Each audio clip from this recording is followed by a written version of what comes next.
আবারও পাকিস্তান ভারতের বিরুদ্ধে বলতে গিয়ে রীতিমতো জুতো পেটা খেয়ে গিয়েছে। সেই জুতো কোথায় কোথায় পড়েছে আমার জানা নেই, তবে বিষয়টি খুব গুরুত্বপূর্ণ। যে সমস্ত দেশ এতদিন ভারতের বিরুদ্ধে বলছিল, তারা এখন ভারতের বিরুদ্ধে কোনো কথা শুনতেই চাইছে না। যেমনটি হলো পাকিস্তানের সঙ্গে। পাকিস্তানের সেনাপ্রধান ফিল্ড মার্শাল আসিফ মুনির চীনে গিয়েছেন, মানে বেজিংয়ে গিয়েছেন। সে খবর জানেন, বিভিন্ন সংবাদপত্রে বিভিন্ন রকম প্রতিবেদনও বেরিয়েছে এটা নিয়ে। সেখানে মূলত তার যাওয়ার উদ্দেশ্য একটাই, ভারতের বিরুদ্ধে বলে যদি কিছু কাটোরায় 2-1 পয়সা পাওয়া যায় কাটোরার ভেতর, এটাই তাদের মূল উদ্দেশ্য। সেই উদ্দেশ্য কিন্তু সফল হয়নি। প্রতি উত্তর তার মুখে, হাতে, পায়ে, পেছনে কোথায় কোথায় চীন জুতো মেরেছে, আজকে এটা নিয়েই কথা বলবো। এর আগে আপনারা জানেন যে আসিফ মুনির তিনি পৌঁছে গিয়েছিলেন ডোনাল্ড ট্রাম্পের সঙ্গে। সেখানে ডোনাল্ড ট্রাম্পের এঁটো থালা জিভ দিয়ে চেটে চেটে পরিষ্কার করে তারপর দেশে ফিরেছে এবং তারপরে সগৌরবে বলেছে যে আমি ডোনাল্ড ট্রাম্পের সঙ্গে একসঙ্গে বসে খাবার খেয়েছি। এটা ফলাও করে সে দেশের সংবাদপত্ররা দেখিয়েছিল, বিরাট ব্যাপার। তারপর আবার ভারতের বিরুদ্ধে আশেপাশে বেশ কয়েকটা দেশকেও বলেছে, কাজ হয়নি। এবার শটান চলে গেছে চীনে, যে ভারতের বিরুদ্ধে কিছু বলে যদি 2-1 নয়া পাওয়া যায় আর কি, সেই কারণে তার সেখানে যাওয়া। এইবার বেজিংয়ের পররাষ্ট্রমন্ত্রী যিনি রয়েছেন ওয়াং ই, তার সঙ্গে দেখা করেছেন এবং সেখানে দেখা হওয়ার পরে আসিফ মুনিরকে সামনে বসিয়ে রীতিমতো তুলোধনা করেছে। একেবারে অপমানের পর অপমান। প্রথমত তাদের বুঝিয়ে দিয়েছে, তোমরা ধাপ্পাবাজ, তোমরা চোর, তোমরা মানুষের পেছনে চাকু মারো, তোমরা পকেটমার, তোমরা ডাকাত, তোমরা দুর্নীতিগ্রস্ত, পাকিস্তানিরা অলস এবং তারা অকেজো। এই কথাগুলি একেবারে আসিফ মুনিরের সামনে চীনের তরফ থেকে বলা হয়েছে। যখনই ভারতের বিরুদ্ধে বলতে গেছে, তখনই চীন তাদেরকে একটা বিষয় বলছে যে আমার দেশের নাগরিক তোমার দেশে গিয়ে কেন মারা যাচ্ছে, কেন হত্যা হচ্ছে। সবাই জানেন সিপ্যাকের কথা। চীন যে কত টাকা লাগিয়েছে সেটা আর তারা প্রকাশ করতে পারছে না। চায়না পাকিস্তান ইকোনমিক করিডর, সেই ইকোনমিক করিডরের ওপরে প্রতিদিন কম বেশি চীনা প্রকৌশলীদের ওপরে হামলা চালাচ্ছে বালুচরা, এবং সেই হামলা ঠেকানোর মতো কোনো ক্ষমতা নেই পাকিস্তানিদের। এই পাকিস্তানিরা প্রথমে বড় বড় কথা বলে চীনের কাছ থেকে এই সিপ্যাকের জন্য, মানে চায়না পাকিস্তান ইকোনমিক করিডরের জন্য প্রচুর পরিমাণের টাকা নিয়েছে এবং তারপর বলেছে যে না, আমরা আপনাদের রক্ষা করব। রক্ষা তো হচ্ছেই না, উপরন্ত একাধিক চীনা নাগরিক মারা যাচ্ছে। অপরদিকে চীন গিয়েছে ফেঁসে, মানে চীনের গলায় রীতিমতো হাড় আটকে গিয়েছে, কারণ এখানে তারা এত পরিমাণ টাকা খরচ করে দিয়েছে। আর এবার গিয়েছে আরো টাকা আনতে। একই তো চীনের রাগ, তাদের নাগরিক মারা যাচ্ছে, পকেট থেকে টাকা বেরিয়ে যাচ্ছে, সেই জন্য স্পষ্টভাবে বলে দিয়েছে, ভাই টাকা নিয়েছো নাচ দেখানোর জন্য, নাচ দেখাও। কারণ পাকিস্তানিদের যে বেশি টাকা দেবে তারা তার সামনে নাচ দেখাবে। মানে বুঝতে পারছেন তো, আগেকার মানুষরা ওই যে হাতে ফুল টুল জড়িয়ে নাচো, পাকিস্তানের অবস্থা হয়ে গিয়েছে তাই। এইবারে টাকা নিয়ে নিয়েছে চীন, তো এবারে ছাড়ছে না। এইবারে চীন বলছে, ভাই তুমি টাকা নিয়েছো, তোমাকে নাচ দেখাতেই হবে। কিন্তু নাচ যেই দেখাতে যাচ্ছে, এত জুতো পেটা খেয়েছে, নাচ করতে পারছে না।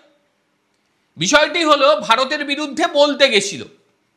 কি বলতে গেছিল? ভারত নাকি সিপ্যাক হতে দিচ্ছে না, ভারত নাকি ষড়যন্ত্র করছে, এবং ভারতই সেখানে মানে বালুচদের বিভিন্নভাবে উৎসাহিত করছে। এই কথা বলা মাত্র চীনের তরফ থেকে বলা হয় যে ভারতের বিরুদ্ধে কথা শুনবো না, দেশটা তোমাদের, তোমরা আমাদের কাছ থেকে টাকা নিয়েছো, সেই টাকা নয় পরিশোধ করো আর নয় আমাদের নিরাপত্তা প্রদান করো। আর পাকিস্তানের এই মুহূর্তে নিরাপত্তা প্রদান করার কোনো রকম ক্ষমতা নেই। এটা ভাবার বিষয় যে হঠাৎ করে তারা ভারতের বিরুদ্ধে কথা কেন শুনতে চাইছে না। পাকিস্তান তো ভারতের বিরুদ্ধে বলবেই, এটা অস্বীকার করার কোনো জায়গা নেই, কিন্তু চায় না কেন ভারতের বিরুদ্ধে কথা শুনছে না। তার কারণ এই মুহূর্তে আপনারা জানেন, এই মুহূর্তে চায় না যে সমস্ত দেশের সঙ্গে ব্যবসা করে তার মধ্যে ভারতবর্ষ পৃথিবীর মধ্যে দ্বিতীয় দেশ যাদের সঙ্গে তাদের ট্রেড রয়েছে সর্বাধিক। আমেরিকার সঙ্গে তাদের ব্যবসার অবস্থা খারাপ, এটা আপনারা জানেন। এইবারে বেঁচে আছে ভারতবর্ষ, যেটা ওয়ার্ল্ড সেকেন্ড লার্জেস্ট তাদের ব্যবসার ক্ষেত্রে, ভারতের ব্যবসার ক্ষেত্রেও বটে।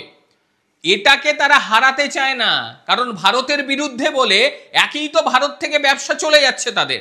তারপর যদি ওই যেটুকু বেঁচে আছে সেটুকুও যদি চলে যায়, তখন চায়নারা কোথায় যাবে?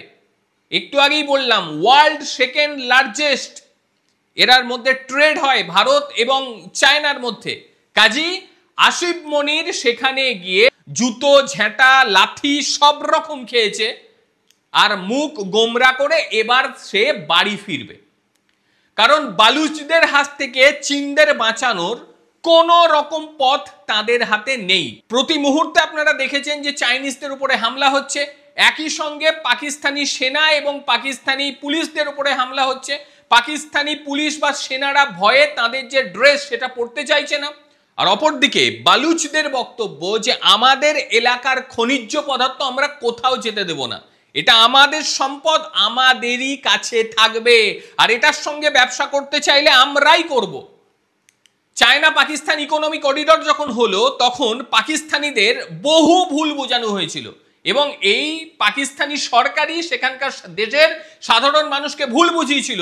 বলেছিল যে এটা যদি হয়ে যায় প্রত্যেকটা মানুষ ফ্রিতে বিদ্যুৎ পাবে এবং একই সঙ্গে বহুজনকে কাজ দেয়া হবে, কিন্তু বাস্তব ক্ষেত্রে দেখতে পাওয়া গেল কাজ তো পেলুই না, বিদ্যুতের দামও বেড়ে গেল, চাকরি বাকরির অবস্থা একেবারে নাজেহাল হয়ে গেল।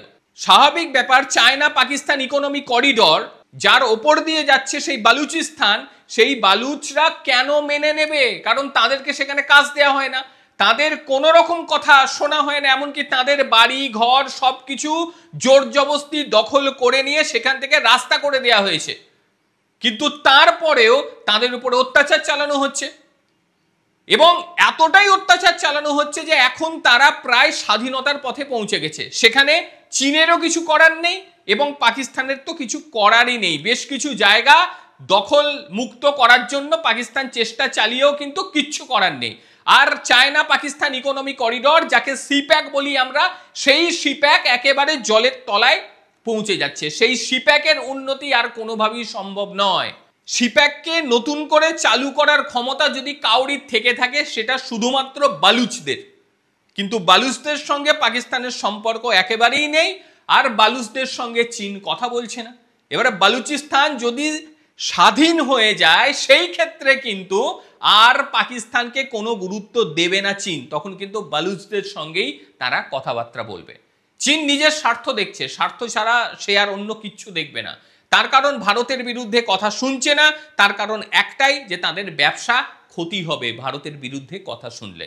তবে পাকিস্তানের অবস্থা কিন্তু খারাপ।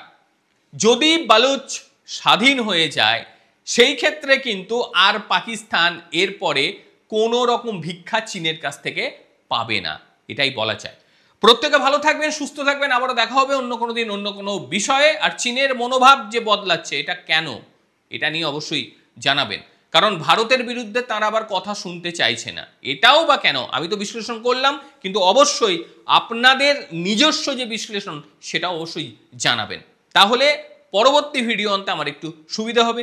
প্রত্যেকে ভালো থাকবেন, সুস্থ থাকবেন, আবার দেখা হবে অন্য কোনো দিন অন্য কোনো ভিডিওতে। ততক্ষণের জন্য নমস্কার।